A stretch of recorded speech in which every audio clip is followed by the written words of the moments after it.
जय जय सद्गुरु ब्रह्मराज की जय। श्री शिवराम दीक्षित सद्गुरु परब्रह्मणे नमः।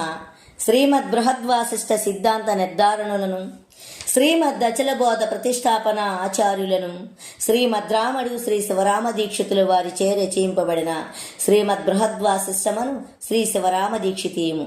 ఇప్పుడు దీక్షితీయము నుంచి జీవేశ్వర ద్వైద్వాష రహిత ప్రకరణము ప్రథమ అధ్యాయము.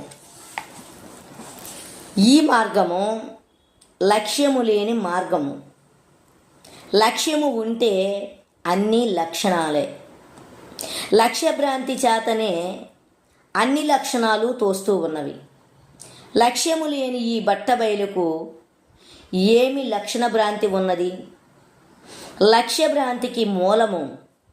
అందుకే లక్ష్యము లేకుంటే లక్షణాలు అనే స్వరూపానకు మహాకోపం.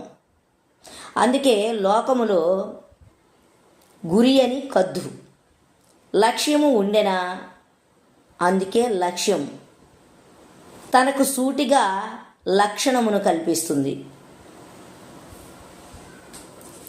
పెండ చేత తాను కొట్టేటందుకు లక్షణమంటే స్వరూపము. స్వరూపాన్ని కల్పించేది లక్ష్యము. లక్ష్యము ఉన్నంతసేపు అనేక లక్షణాలు, అనేక స్వరూపాలు తోస్తావి. అందుకే లక్ష్యము లక్షణము ఒక్కటే, కార్యకారణాలకు భేదము లేదు. కనుక భ్రాంతికి మూలము అన్యోన్యము. లక్షణమనే స్వరూపము లేకుంటే లక్ష్యము శూన్యమే. లక్ష్యము జ్ఞానము, లక్షణము చేసేది కర్మాలు. జ్ఞాన కర్మాలు మోక్ష సాధనాలని ప్రసిద్ధి కద్దు.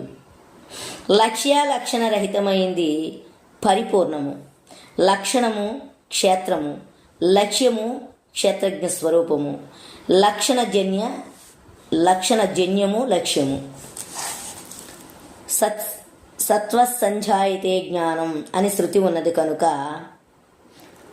లక్షణ అపేక్షయా లక్ష్యం. విషయము ఉంటేనే విషయి, దేహం ఉంటేనే దేహి, దృశ్యము ఉంటేనే దృక్కు. పోని ఆ ముచ్చట ఏమి? మూలం లేని గుర్తెరిగే శరీరం ఉన్నంతసేపు వ్యవహారం, ఎప్పుడు ఈ మూలం లేని ఈ గుర్తెరిగే శరీరం ఏమీ లేదని సరిపుచ్చుకుంటే అప్పుడే పరిపూర్ణం తనకు తానే స్వతసిద్ధమై ఉన్నది. మూలం లేని గుర్తెరిగే శరీరము జీవుడు, మూలం లేని గుర్తెరిగే శరీరం ఈశ్వరుడు, మూలం లేని గుర్తెరిగే శరీరమే ఆత్మ బ్రహ్మ. మూలం లేని గుర్తెరిగే శరీరం ఏమీ లేకుంటే ఏమీ లేని పరిపూర్ణం తనకు తానే స్వతసిద్ధమై ఉన్నది. అది ఎటువంటిది అంటే జ్ఞానం కర్మ శూన్యమైనది, పుట్టని చావనిది, రాకడా పోకడా లేనిది, సర్వకాలం ఒక్క తీరుగానే ఉన్నది. మూలం లేని ఈ గుర్తెరిగే శరీరం ఉన్నంతసేపు ఉన్నదని భ్రాంతి. అనేక శరీరాలు తోస్తూ ఉంటవి. పరిపూర్ణానికి శరీరం లేదు కనుక ఏమీ తోచదు.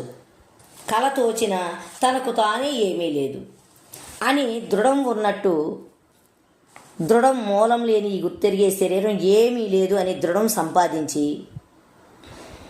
వాటి వలె అత్యంత శూన్యంగా మూలం లేని ఈ గుర్తెరిగే శరీరాన్ని తాత్పర్యం చేసుకోవాలి.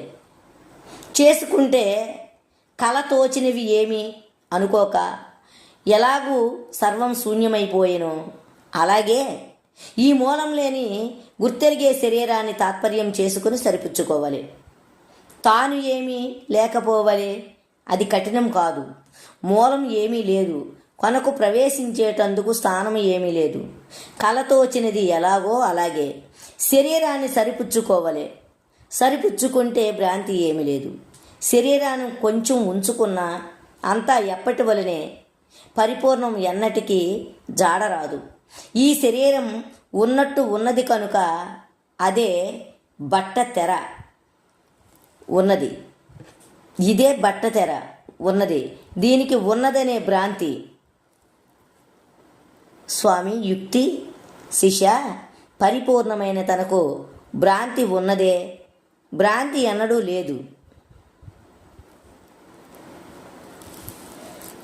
స్వామి, భార్యాభర్తల ఉపమానం వలె నిర్ణయరహితమైన దానికి తాను అనే అర్థం చెల్లదు.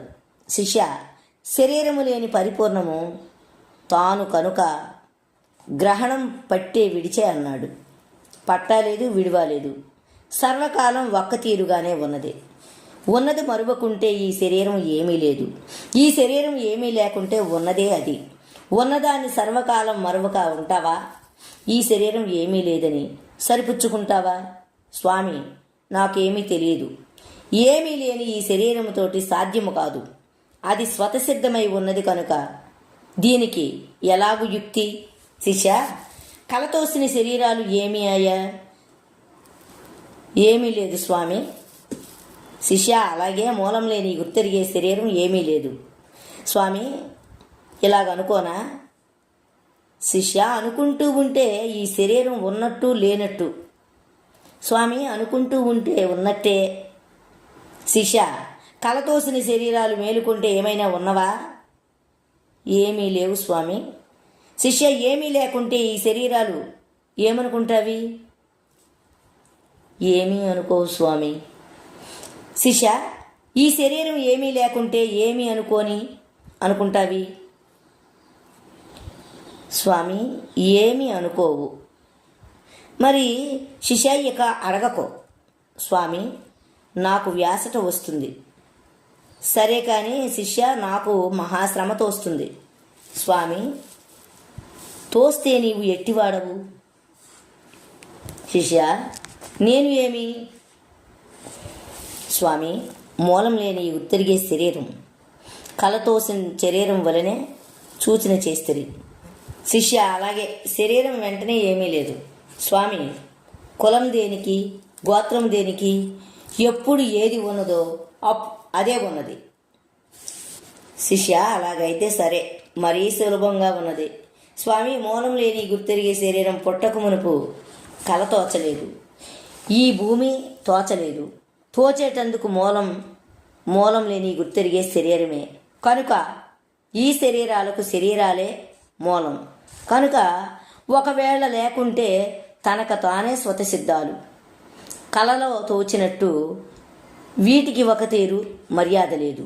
ఈ జగత్తు అవాంతరం, సర్వకాలం తనకు తానే స్వతసిద్ధమై ఉన్న పూర్ణం చలించక ఉన్నది. దానికి ఈ శరీరాలకు కొంచెమైనా సంబంధము లేదు. తనకు తానే వచ్చేది, తనకు తానే ఉంది, వెంటనే ఏమీ లేదు.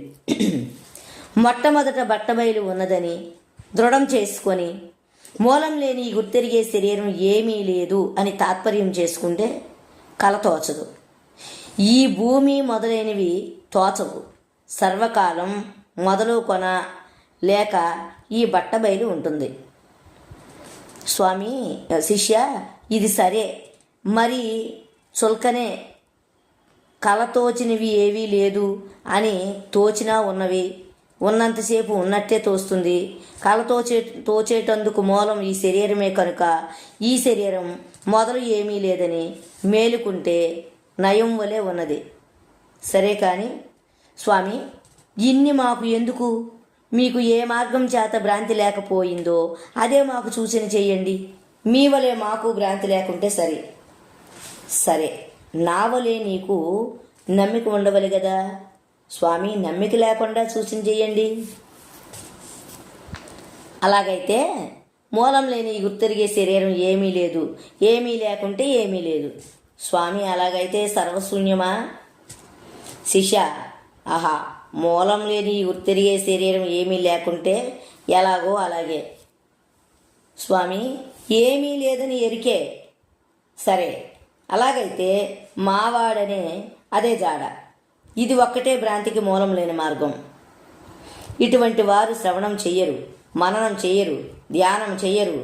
అదే అంటే ఉన్నది ఉన్నట్టే ఉన్నది, లేనిది లేకపోయా. ఇక ఏమి చేసేటందుకు మూలం ఏమి ఉన్నదని భ్రమపడ. ఇదే పెద్దల యొక్క విచారం. ఇంతకంటే దొడ్డ మార్గం లేదు అని అనేక మంది శాంతి పొందారు.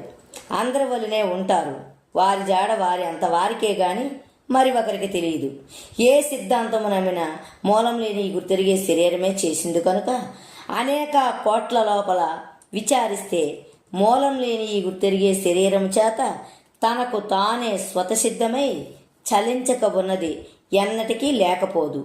ఈ శరీరము లేకమునుపు తనకు తానే స్వతసిద్ధమై చలించకు ఉన్నది ఎన్నటికీ లేకపోదు. ఈ శరీరం లేకమునుపు తనకు తానే స్వతసిద్ధమై తనకు తానే ఉన్నది, ఒక్కటైనా వికారం లేదు. సరే, ఈ రోజుకి ఇంతటితో ముగిస్తూ మళ్ళా రేపటి భాగంలో కలుసుకుందాం. జై జై సత్.